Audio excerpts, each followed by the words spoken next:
Ayan o. Vico Soto, kinastigo sina Julius Babaw, Corina Sanchez sa paid interviews kina Diskaya. Itong si Diskaya, yung kontraktor po na nakalaban niya sa politika. Ipinagyabang mga kababayan yung kayamanan nila na ang sabi, dating mahirap lang sila. O yan o, exclusive. Ate Sara at Kuya Curly, dating mahirap, naging bilyonaryo. Yan o. Tinanong ni Julius Babaw, ano yung parang naging gateway magpa-interview sa akin? Hindi natin alam kung saan nakuha yung information ni Mayor Vico Soto na nag-alok ng 10 million pesos yung mag-asawang Diskaya para interviewin lang ni Corina Sanchez at saka ni Manila Bulletin. Lahat yan may bayad. Mga advertisement ng mga politiko during election. Ganon din sa radyo, sa telebisyon. Mali itong sinasabi ni Vico Soto. Wala. Nagpapagang mga balita at pagtalakay sa mga isyu ng lipunan. Bulsa! Opinyon, banat at paglalantad sa katotohanan. Bulsa! What you see is what you get. You decide. Hello po mga kababayan, si Dante Maravillas. Dito po tayo sa podcast natin, Life with Dante M. Pag-usapan natin yung mga buhay-buhay ng mga multi-billionaires na contractors na nagpasasa mga kababayan sa pagnanakaw sa kaban ng bayan. Binigyan na mga kababayan ng kontrata. Diba? Malaking bagay na binigyan sila ng kontrata ng gobyerno. Ang masama, inaya yung kontrata. In worse, kung walang pinatrabaho, tulad ng nadiscovery ng ating Pangulong Bongbong Marcos sa Bulacan, yan ang matindi. Malaman po sana na problema kung magnegosye sila sa gobyerno. Kasi mga accredited contractors naman sila. At hindi naman kaya na lahat ang gobyerno ang magpagawa niyan. Importante din ang mga contractor sa mga infrastructure projects ng ating gobyerno. Kaya lang, yun na nga, pagdinaya o ngayon, pinatutsadahan mga kababayan ni Pasig City Mayor Vico Soto. Nag-post sa kanyang Facebook account. Pinatutsadahan si Corina Sanchez tapos si Julius Babaw. Ayan o. Vico Soto, kinastigo sina Julius Babaw, Corina Sanchez sa paid interviews kina Diskaya. Itong si Diskaya, yung kontraktor po na nakalaban niya sa politika. Ayan po. Yung mag-asawa na interview din ni Julius Babaw at ni Corina Sanchez. Inaakusa mga kababayan ni Vico Soto. Nabayad yung interview, 10 million daw. Pumala yung team ni Corina Sanchez. No such thing as 10 million. Corina Sanchez team responds after Vico Soto slams interview with Diskayas. Binayaran daw kasi, bayad yung interview. Para ma-interview si Diskaya, yung mag-asawa, nagbayad ng 10 million. Ganon mga kababayan. Yan niya, Mr. Maravillas, ang position mo niyan. Yung interview po, hindi ko alam kung bayad talaga o hindi. Pero nakatulong din yung interview. Kasi sa interview yon, nabulgar yung matindi na kayamanan ng pamilya Diskaya, o di ba? Ipinagyabang mga kababayan yung kayamanan nila na ang sabi, dating mahirap lang sila. O yan o, exclusive. Ate Sara at Kuya Curly, dating mahirap, naging bilyonaryo. Yan o. Tinanong ni Julius Babaw, ano yung parang naging gateway para gumanda ang buhay ninyo? Sagot mga kababayan ng mag-asawa, nung nag-DPWH kami. Nagpayaman sa kanila yung DPWH. Madaling sabi, lahat mula sa taxes ng mga mamamayang Pilipino, yung kayamanan nila. Matindi po yung mga luxury cars. So, tignan ninyo ang ilang mga luxury cars ito. Yung nakikita lang natin na 1, 2, 3, 4, 5, 6. Yung nakikita lang natin. Napakarami. So nakatulong din yung interview kasi nabulgar kung gaano kayaman at saan galing yung yaman ng pamilya Diskaya. O di ba po? O ito yung pag-amin mga kababayan ng pamilya Diskaya. Ano yung naging parang gateway para gumanda ang buhay ninyo?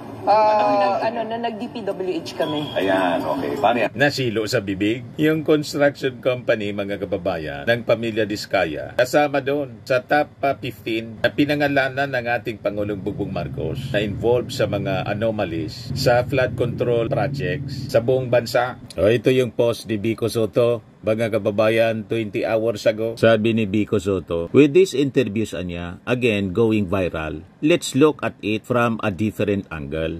bago tanggapin ng mga kilalang journalist ang alok para mag-interview ng kontraktor na pumapasok sa politika, hindi ba nila naisip na, teka, ba't kaya handa to magbigay ng 10 million pesos para lang magpa-interview sa akin? Hindi natin alam kung saan nakuha yung information ni Mayor Vico Soto na nag-alok ng 10 million pesos yung mag-asawang Diskaya para interviewin lang ni Corina Sanchez at saka ni Julius Babaw. Ang maganda niyan, Mayor, magpakita ka ng resibo. Kasi pag hindi ka magpakita ng resibo, madali yan i-deny. Kasi madali lang naman ang gumawa ng kwento. Pero niya, Mr. Maravillas, pwede ba na yung interview bayad? Pwede po, pag panahon ng eleksyon. Talagang mga paid advertisement yan, pati interview.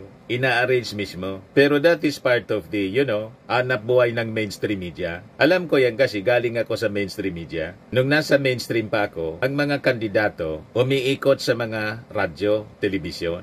Nagpapa-interview sila. Ang company may policy po. Walang interview kung hindi po bayad. Kasi siyempre, gumagamit sila ng media. Legitimate naman po yung media na mag-transact ng business sa mga politiko. Ang tawag niyan, political advertisements. Anyway, marami silang donations na pondo galing sa mga contractors. Ito, mismo ng kontraktor Basta hindi po sumubra, mga kababayan, sa limit ng paggastos based sa Omnibus Election Code, okay lang yan. Kaya lang, lahat man siguro sobra ang gastos kasi bumaba ng pera. Pero parte siya sa negosyo po ng mainstream media. Ang tawag niyan, paid interviews. Pero in this case, hindi ko alam kung bayad talaga. Pero malamang bayad. Kasi hindi papayag po ang mainstream media na mag-interview ng kung sinong politiko during campaign na hindi nagbabayad. Kasi that is media mal-age. Parte yan sa legal, mga kababayan na negosyo ng mainstream media. Political advertisement and interviews, may guidelines diyan po. So malamang tama ang inala na paid interviews. Pero hindi man pwede yan na questionin mga kababayan ni Vico Soto. Kasi kahit po si Tito Sen, may mga paid advertisement sila. Parang yung lalagay ka ng billboards, papagawa ka ng mga tarpaulins. Kailangan man walang bayad yun. Kasama yan sa election expenses. Kaya nga po may mga nagdo-donate sa kanila, campaign funds, para gastusin po sa mga patalastas, sa radyo, telebisyon, pati mga interviews during election po, bayad yan. Pinagbabawal sa amin po na mag-interview ng politiko pag walang kontrata. Bawal. That is the policy of the company. Pag hindi ka nag-remit, pwede kang matanggal. Kasi ibig sabihin, binulsa ng nag-interview yung perang bayad ng politiko. So that is allowed para lang po maintindihan ninyo. As part of the business ng media, mainstream media, ang tawag sa mga advertisers po, media buyer. I must know kasi galing po ako sa mainstream. Diyan din po kinukuha yung pangsweldo ng mga staff, operations ng company, everything. Then income ng may-ari ng telebisyon o radyo. Kasi ang media po, it's a business, negosyo. Pagkatapos gagamitin ng mga politiko ng libre yung interview.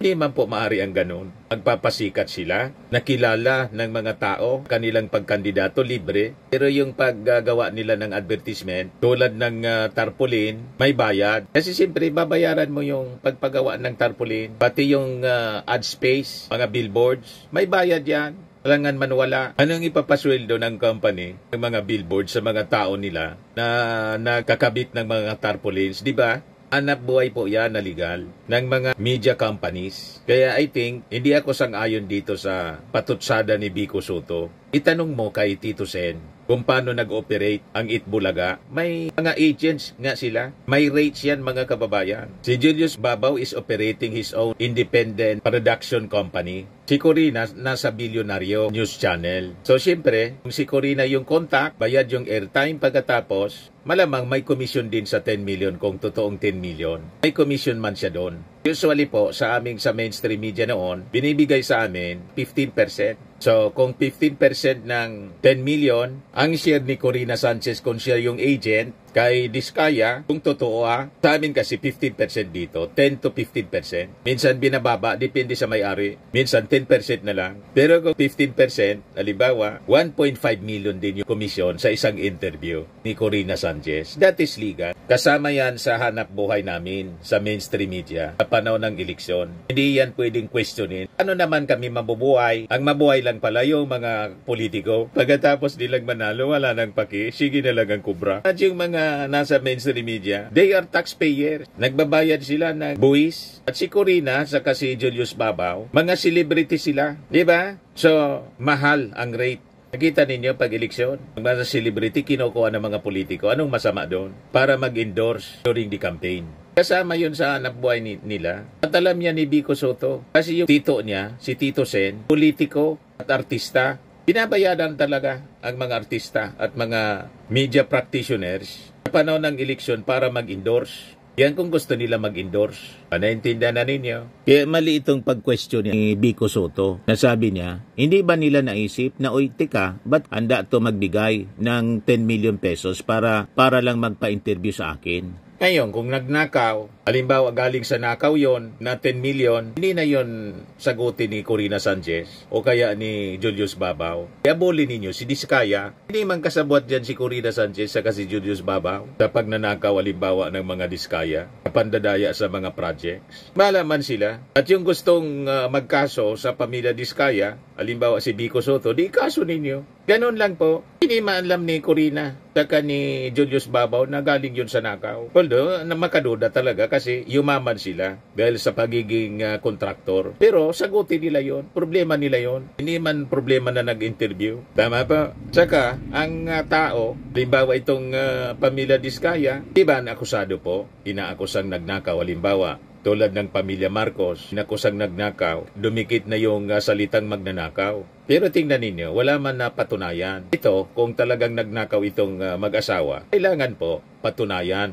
I-prosecute po at ang sino mang akusado until proven guilty beyond reasonable doubt. Inosente po. Yan ang sabi sa batas. Si Binay nga ngayon, mga kababayan, after na iakusa ng pagnanakaw po, promulgation po, not guilty. Napawalang sala, ipakita ko po sa inyo. Ayan o, Sandigan Bayan clears Binays, 22 others in Makati car park case. Kalalabas pa lang na balita. Paano yan? Hindi na patunayan na nagnakaw. So balikan natin itong akusasyon ni Vico Soto. Patunayan mo yan. Filean mo ng asunto. Yung mga Diskaya. Kung sangkot sa pagnanakaw sa gobyerno. Sabi ni Vico Soto sa kanyang post, I know for a fact that there are many good, honest people in media who are disappointed, if not angered, at practices like this, which undermine the integrity of their profession. In this case, maybe they did not do anything technically illegal, but at the very least, it should be considered shameful and violative of the spirit of their code of ethics. Hindi man po siya violative sa code of ethics sa media. Kasi po, allowed po ang pag-interview at ang placement ng mga advertisement, political advertisement, sa batas po ng Commission on Election. Poll ads nga ang tawag, political ads, advertisement. At sa advertisement po, hindi lang kasama dyan, nakapackage na dyan yung mga interviews. Para ipakilala yung mga kandidato. Para makilatis na mga tao through the aid of media. Pero hindi man po pwede na walang bayad. Bakit? Paano din mabubuhay yung mga media companies, yung mga media industries? Ano insweldo kay Corina Sanchez? Ano ang insweldo ni Julius Babaw? Ang lahat ng interview sa politiko libre. Pagkatapos yung politiko, sige ang tanggap ng campaign donations. Tulad ni Chis Escudero, 30 million campaign donation.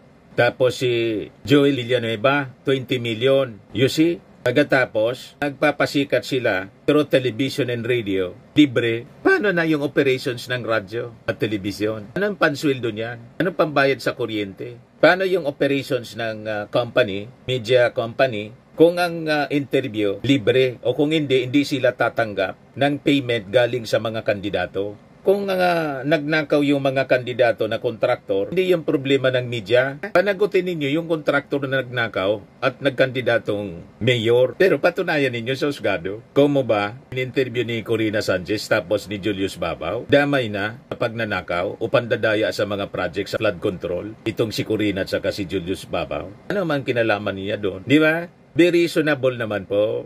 Kahit nga yung tito ninyo at yung tatay ninyo, Ba't hindi ninyo tanungin, labang mga politiko na in-endorse yung Itbulaga? Alangan man in-endorse ng Itbulaga, walang bayad yung politikong in-interview o nag-appear sa programa. Di ba? Yung Itbulaga, unang-una nagbabayad ng airtime sa TV5 noon sa ABS-CBN at saka sa, di ba, milyon-milyon yung kontrata niyan? Kaya nga may marketing team. Ganon po yan, mga kababayan. May marketing team. Ako kasi, noon na sa mainstream ako, kasama ako sa marketing. Komentarista ako sa radyo, pero kasama ako sa marketing team. Pag may mga politiko kukontak sa amin, bibigyan namin ng rate kasi mag-interview. O, yung interview po, bayad.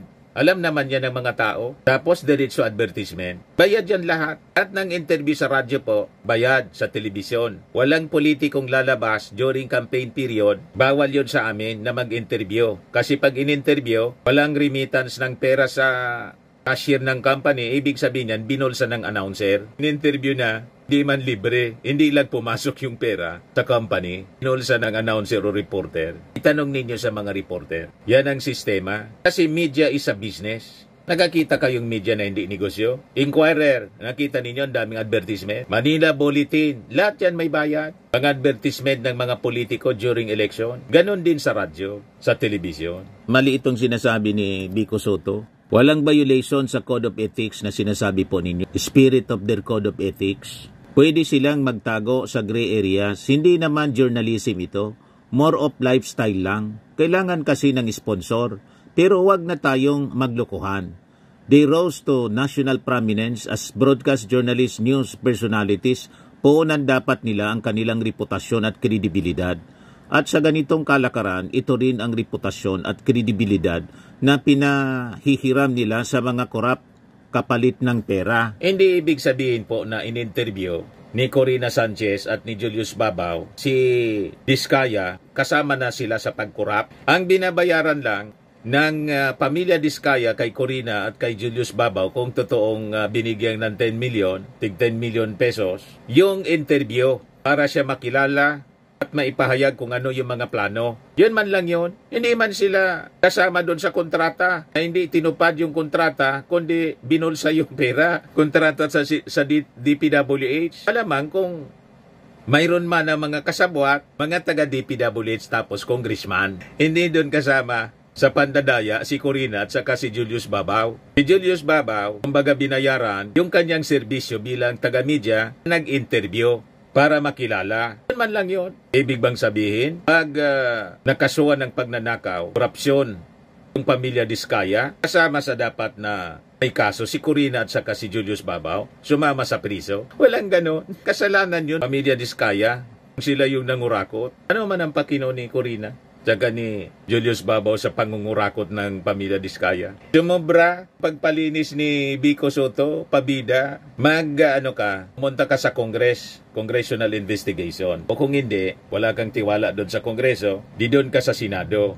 Hindi ka rin tiwala sa Senado, may bill si Tito Sen, tito mo, na bubuo ng independent commission. Doon ka magsalita. Idiin mo na itong pamilya Diskaya na kalaban mo sa politika para makulong. Yan ang dapat gawin mo po, Vico Soto. Huwag masyadong pabida, tulad ni Magalong. Grupo ninyo, pabida masyado. Sabi ni Richard Gomez kay Magalong, sige niya putak nito ang clean mayor.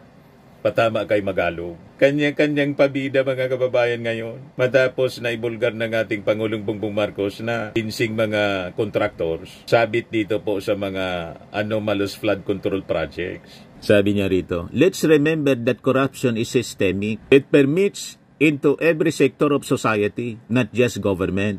But we can slowly but surely break the cycle if more and more of us consistently do our part. Whatever our position may be, one step at a time. Tama naman yung sinasabi po ninyo. Pero yung pag-interview ni Corina sa ni Julius Babaw, accuse mo na tumanggap, nalalabas ninyo, suhol, 10 million pesos. Hindi ako naniniwala na suhol yun, mga kababayan, kasi ginamit yung mainstream, yung company. Hindi papayag, walang bayad yung company. Binulsa lang ni Corina. Hindi yun ma-air unless ang kalagayan ni Corina Sanchez sa Billionaire News, kung black timer siya, more na dapat tumanggap siya kasi nagbabayad siya ng airtime. Tulad ni Julius Babaw. Si Julius Babaw may sariling company. Hindi man yun papayag na Magpapabida si Diskaya pagkatapos wala siyang payment sa interview. Ano yon? Bali, papabida siya, magpapa-interview para makilala, tapos libre. Ano yan? Lukuan? Gamitan lang po? Walang ganun. Kahit sa Amerika, lahat ng mga interview sa panahon ng eleksyon, nagbabayad sa CNN, nagbabayad sa Fox News. Kasi kasama siya sa dapat na campaign expenses ng mga politiko. Election expenses. Tumanggap sila ng million if not billions of donation, campaign fund. Pagkatapos, pagdating sa media interview, libre. Ano yun? Pero nag-react na po yung team ni Corina. No such thing as 10 million. The producers of Rated Corina in Corina interviews have defended their shows against Pasig City Mayor Vico Soto's criticism of journalists for giving a platform to his political rival, saying their feature on contractor couple Sara and Curly Diskaya was a straightforward rags to riches story and not a political promo. O yun naman pala po, wala man bayad, kundi content yon, parte ng trabaho nila na mag-feature ng mga content para sa programa. Yan ang side ng team ni Corina. Pero alimbawa pa, ako assumption ko man lang, alimbawa pa, binayaran yung content as parte ng campaign. That is a legal business ng media during election campaign. Yan ang punto natin. Pero, ang sabi po ng team, purely content yun. Wala man bayad, walang 10 million. O, depende na yan kung maniwala si Vico Soto. Kung hindi siya maniwala, di bala sa buhay niya. In a statement, executive producers Ferdy Dugay and Catherine Torres Lulu stressed that the programs take pride in their standards in storytelling, in production, and that Sanchez has earned her place in the industry for very sturdy reasons. They explained that interviews are chosen based on public interest with a strict prohibition on bashing, criticizing, or slandering personalities. Most episodes, they said, are lifestyle or human interest pieces. In the case of the Sara and Curly Diskaya interview, the rags to riches life story is their story to tell. It is a success story, the statement read. Should there have been anything untrue about what they claimed after airing last year, it was and is up to the accuser to point this out, and we will air it if verified and merits attention. Whatever the subjects say or show to the public, we let our audience form their own opinions.